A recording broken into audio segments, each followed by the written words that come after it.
Hi, joining us today we have Jennifer Pettinger-Haines, who is the Managing Director for Middle East of Bench Events, one of the co-founders of the Global Restaurant Investment Forum, and recently just founded the Middle East Restaurant Association. Thank you very much for joining us, Jennifer. Thanks so much for having me, Claudia. And so a lot of what you do with the organizations that you're involved in is to get the industry together, to share ideas, share knowledge, and just get together. Obviously, due to social distancing regulations brought on by COVID-19, that isn't really possible anymore. But you found a different way to do that through digital forums.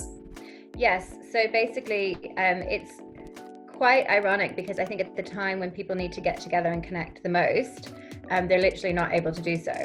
So for us, it was really essential that we were able to find a way to connect our communities so that they could still come together during this time and share information, be informed, and also not feel alone, because I think a lot of people are going through probably the toughest times that they've had in their careers at the moment.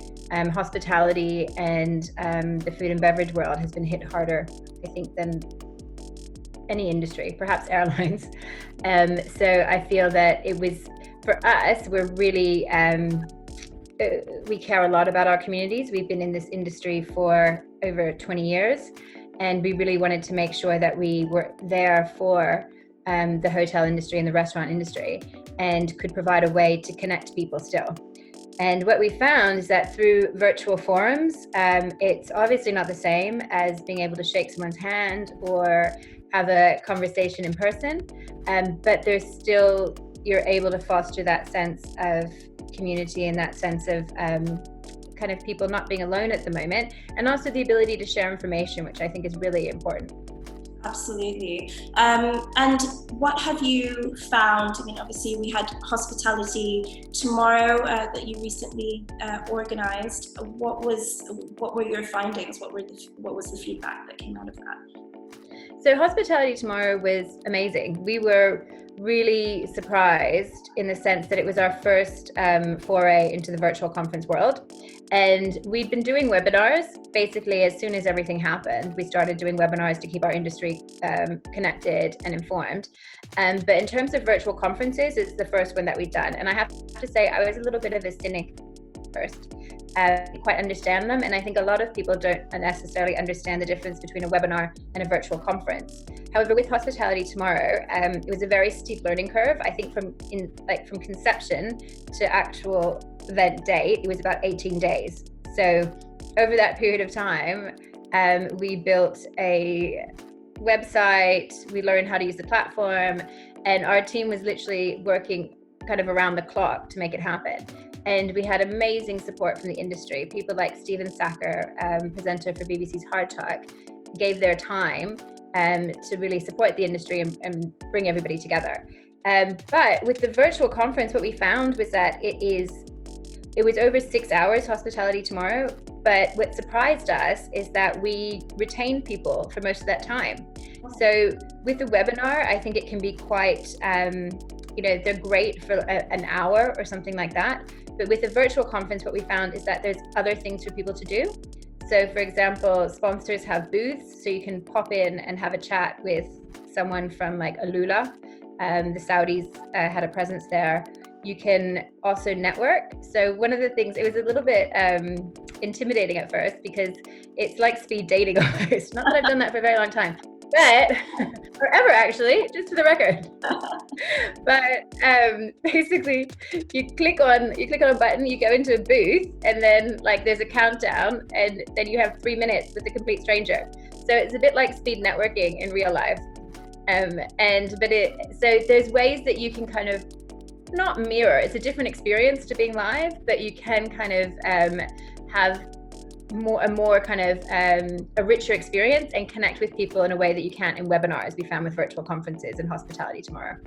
Wow. Well, I mean, that's an interesting distinction. I wouldn't have thought to make that, but that's really interesting, and it lends itself to being quite versatile then, and maybe even more cost effective. You know, if you think you're having to travel these things, and for companies, it might be an attractive alternative as well.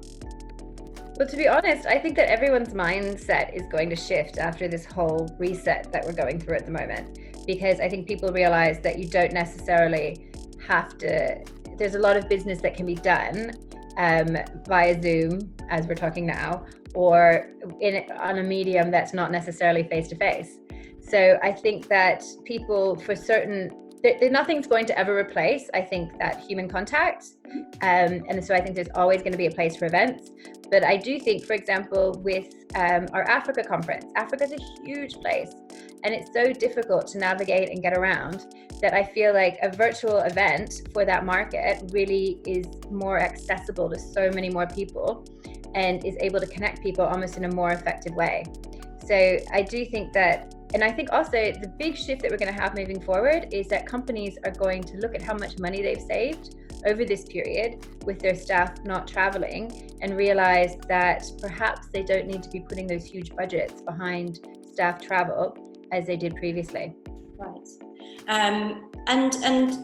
But it's still an important way to keep the industry connected. Have you found that?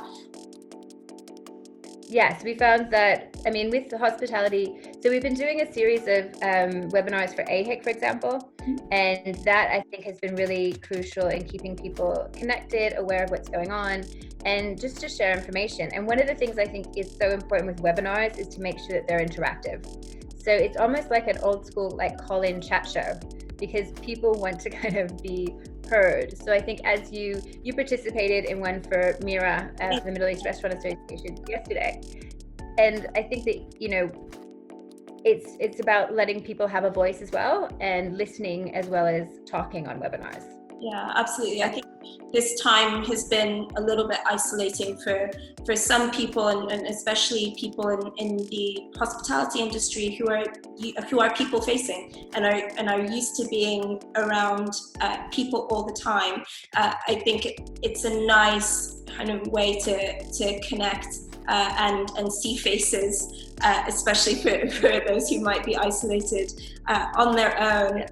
Do you think that this format will remain popular, that it will rise in popularity once we go back to normal, whatever normal is? Well, I think normal is going to look totally different. So I think, as I mentioned, I think there's going to be a reset. And so I do think that you're going to see a change in, as we were saying before, in travel budgets, in the amount that people do business perhaps on digital platforms as opposed to traveling. I still think that live component is going to be incredibly important, particularly as you mentioned in the hospitality industry, where everyone loves people. People don't go into hospitality because they don't like people. People go into hospitality because they're people generally. So I think particularly in this industry, it's still going to remain crucial. But I think that you will see people, now that people have had the chance to experience a virtual conference or to experience webinars that are run well, then I think that they will see the value in them, because I think previously people hadn't necessarily experienced a virtual conference, but over this period they probably will, and they'll see, oh, okay, so for this reason, you know, this makes sense. So for certain forums, I think that they'll probably shift to a digital platform. But as I said, that I think that, you know, that online, that people component is always going to be so important. Absolutely. You mentioned webinars that are run well would be attractive. What are some tips that you have for running a webinar the way it should be? I think you need to keep it interactive. So I think it's really crucial that you allow people to ask questions. You have a moderator who's very good.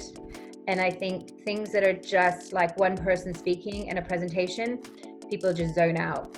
So where you get a lot of interaction, I think people get value from it, because they also, I mean, they want to be heard. And so if they wanted to just get information, most of the time they can just get that on the internet, or they can read the report. They don't need you to like read it back to them. They want an opportunity to ask questions. They want it to be interactive. And I think it's just really little things like making sure it's run professionally and run well. So making sure you have someone who's kind of like directing it. So as you know, kind of treat an event. So you prepare, you brief your participants, and you manage it. Excellent. Thank you so much for your time. I really appreciate it. And the webinars for Mira, at least, are going on every Wednesday. Is that correct? Wednesday at 10 a.m.? That's correct. So 10 a.m. every Wednesday. And we also are working with Crenu on a series called Isolation, which is like the soul, so isolation. That is a series of events throughout the week. So please check that out as well. And then for AHIC, we'll be releasing a series of like a content series over the next month. One of the things I do think is important is to make sure that the content you're putting out there is relevant to people, because there's a deluge of it at the moment. So I think make sure that you're not doing it just for the sake of doing it. It is relevant for your audience. Excellent. Thank you so much for joining us, Jennifer. My pleasure.